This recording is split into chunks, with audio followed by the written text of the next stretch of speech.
नमस्कार, मी विद्या. माझ्या यूट्यूब चॅनेलवरती तुमच्या सर्वांचं मनापासून स्वागत आहे. तर हा जो व्हिडिओ आहे तुम्ही जो बघणार आहात, तर तो आहे 23 जूनचा, जेव्हा आपल्या संगमनेरमध्ये पहिल्यांदा पाऊस आला तेव्हा. तर तो व्हिडिओ आहे. आम्हाला अपलोड करायला उशीर झाला थोडा. तर आजच्या दिवसाची सुरुवात ही सकाळी शॉपवर आल्यानंतर मी व्हिडिओ स्टार्ट केला होता. तर आल्यानंतर सर्वात पहिल्यांदा धनश्रीचे ना 2 पोने घालून घेतले होते. तर तिला खूप आवडते. तिला केस वाढवायची फार हौस आहे. तर मग तिला आहे ना 2 पोने घालून दिले.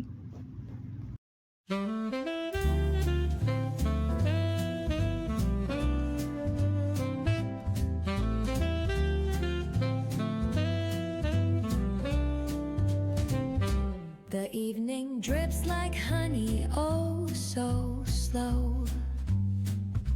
A saxophone whispers where shadows go. Gentle piano paints the twilight's hue as cobblestone sighs beneath our shoe. The books are sleeping on the dusty shelves with stories of lives and forgotten selves.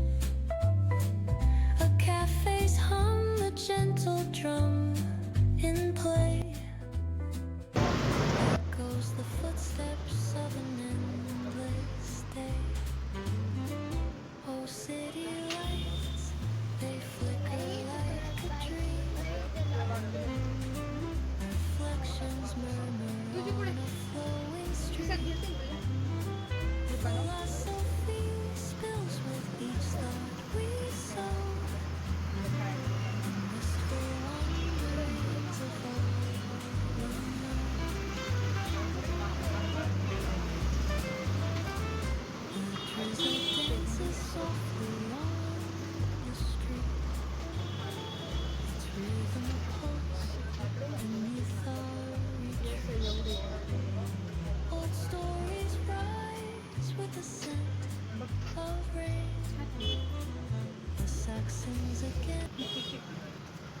तर इकडे 2 pony घालून झाल्यानंतर तिला स्कूलमध्ये प्रार्थना सांगितलेली आहे पाठ करायला. तर तिचं इकडे गणपती बाप्पांना, स्वामी समर्थांना तर इकडे फुले वगैरे वाहून झाली आणि मग नंतर आहे ना तिची पुस्तकामधून बघून प्रार्थना म्हणत असते रोज. तिचं हेच चालू असतं रोज. तर तिला ती पाठ करायची आहे आणि तिची प्रार्थना पाठ पण झालेली आहे. ती मला रोज येताना जाताना म्हणून दाखवते. तर तिला खूप आवड आहे ह्या सर्व गोष्टींची. तिला आहे ना असं साफसफाई करायला खूप आवडतं. बाया सगळ्यांवर खूप शिकावे, काम करावे, प्रेम धरावे म्हणे तू सेवडी पुरवी देवा हीच एक मागणी संजीवनी मराठी. जाणा मी तुझी लेकरे तू सर्वांचा पिता नेमान तुझं नमितो गातो तुझ्या गुणांचा.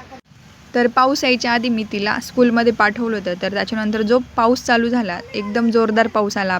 पहिल्यांदा जूनमध्ये ना मस्त जोरदार पहिला पाऊस झाला आपल्या संगमनेरमध्ये आणि सर्वांना बरं वाटलं पाऊस आल्यानंतर.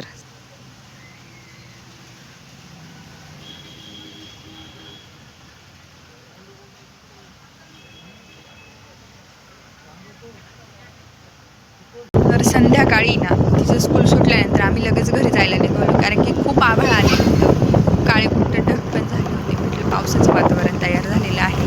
तर आम्ही घरी जायला निघालो. तर घरी जाताना गावाकडे पण पाऊस सुरू गेला होता आणि शांतता पावसामुळेच तयार झाली होती आणि खूप छान वातावरण होतं. तरी पण असं वाटत होतं अजून पण भरपूर पाऊस पडणार आहे. तर घरी गेलो आणि गायींच्या गोठ्यामध्ये गेलो. गायीची धार काढायची होती. तर बघितलं तर वातावरण एकदम पूर्ण भरून आलं होतं. काळेकुट्ट ढग आणि एवढा पाऊस येईल असं वाटत होतं आणि तेच झालं. तर इकडे गायीची धार वगैरे काढली आणि पाऊस पडायला सुरुवात झाला. तर आम्ही गोठ्यातच अडकून पडलो होतो. तर भरपूर सारा पाऊस येत होता. तर गोठ्यातच बसून राहिलो 15-20 मिनिटे. तर इकडे मुलं पावसात खेळत होती, त्यांना पावसामध्ये खेळायचं होतं. तर इकडे ती धनश्री ना तिला जांभळं काढायचे होते, पण त्याआधी पाऊसच आला. तर ती म्हणत होती मला जांभळं काढून द्या. तर पावसात कुठे जांभळं काढायची म्हटले. ती इकडे वाटी मस्त घेऊन आली होती जांभळं काढायला. तर आजीने काही जांभळं काढले नाही आणि मी पण काढले नाही. तर पावसात वरती जायचं म्हटलं, आम्ही नाही येणार तुझ्यासोबत. तर मग आम्ही गायची धार काढली आणि घरी गेलो. ती तिथेच बसून बसली होती. ती म्हणे मला जांभळं नाही काढून दिली, मी घरी येणार नाही. तर मग घरी आल्यानंतर ना गणपती बाप्पांना दिवा लावला. त्याच्यानंतर विहान म्हणत होता मला पॉपकॉर्न करून दे, मला भूक लागली. तर म्हटलं हा देते करून, तुझ्यासाठी पॉपकॉर्न करते. तर आम्ही दोघंच घरात आलो. तिची आजी आणि ती बाहेर थांबल्या होत्या, त्यांना जांभळं काढायची होती. तर अंधार पडला होता. तर मग इकडे ना विहानला पॉपकॉर्न करून द्यायला घेतले. त्याच्यानंतर मला स्वयंपाकाची तयारी करायची होती.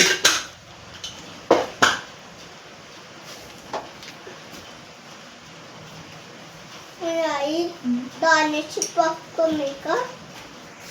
करायला मला टाकायचे. आई पॉपकॉर्न करायचे. पाणी भेटणार नव्हत्याशिवाय.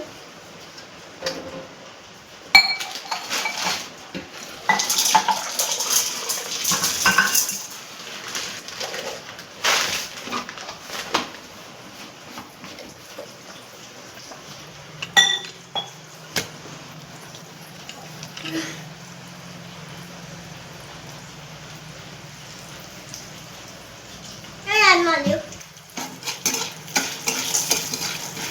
Ay, माझ्या हातातला टाकू दे ना. माझ्या हातातला टाकू दे ना. माझ्या हातातला टाकू माझ्या हातातला टाकू माझ्या हातातला टाक.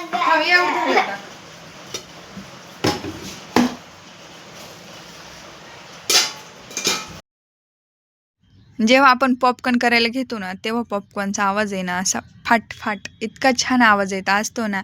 तर तुम्हाला ऐकायचं असेल तर बघा पुढे.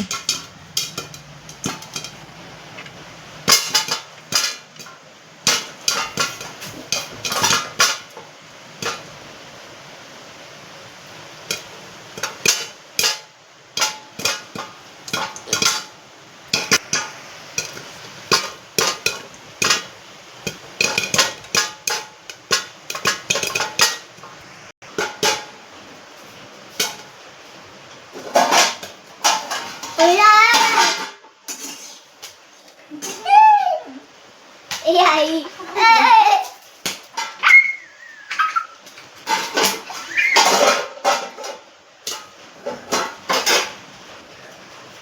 Ay, मला योग्य ना.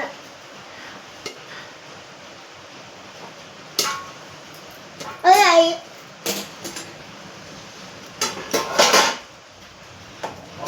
I will think it.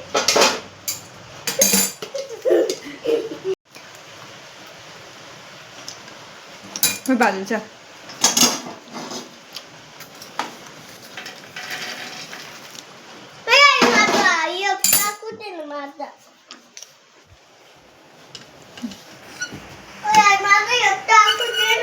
टाक.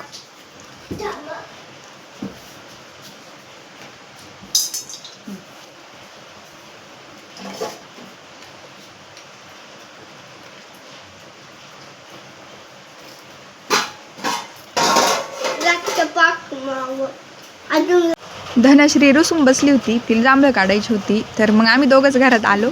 तर मग पॉपकॉर्न बनवले आणि मला भाजीची पण तयारी करायची होती. तर भाजीला काहीच नव्हतं, कारले होते घरामध्ये. तर म्हटलं आपण कारल्याची भाजी बनवूया. तर इकडे आम्ही दोघं हॉलमध्ये येऊन बसलो पॉपकॉर्न खात आणि मस्त कारले चिरून घेतले.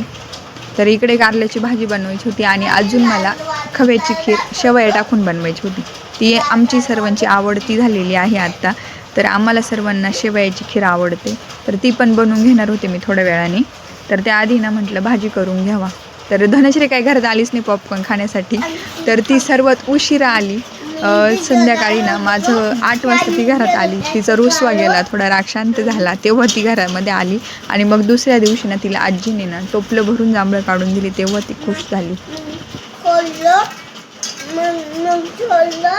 आणि तिथे काढून गेलो. मग अभ्यासाला घे ना आता.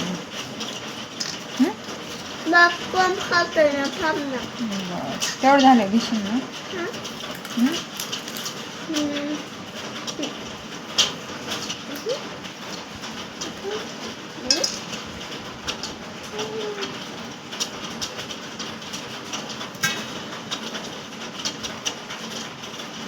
तर मस्त अशी कारले चिरून घेतली आणि उकडायला टाकली. त्यानंतर आहे ना कारल्याची भाजी करून घेतली. लाईट गेली होती आणि शेवयाची खीर पण बनवून घेतली. 5 मिनटात तयार होणारी सोपी शेवयाची खीर करायची आणि खवा आणून ठेवायचा घरामध्ये. तर असा होता माझा आजचा मेनू. आणि जर तुम्हाला माझा व्हिडिओ आवडला असेल तर व्हिडिओला लाईक, शेअर आणि कमेंट करा. जास्तीत जास्त शेअर करा आणि भेटूया उद्याच्या नवीन एका व्हिडिओमध्ये. तोपर्यंत बाय.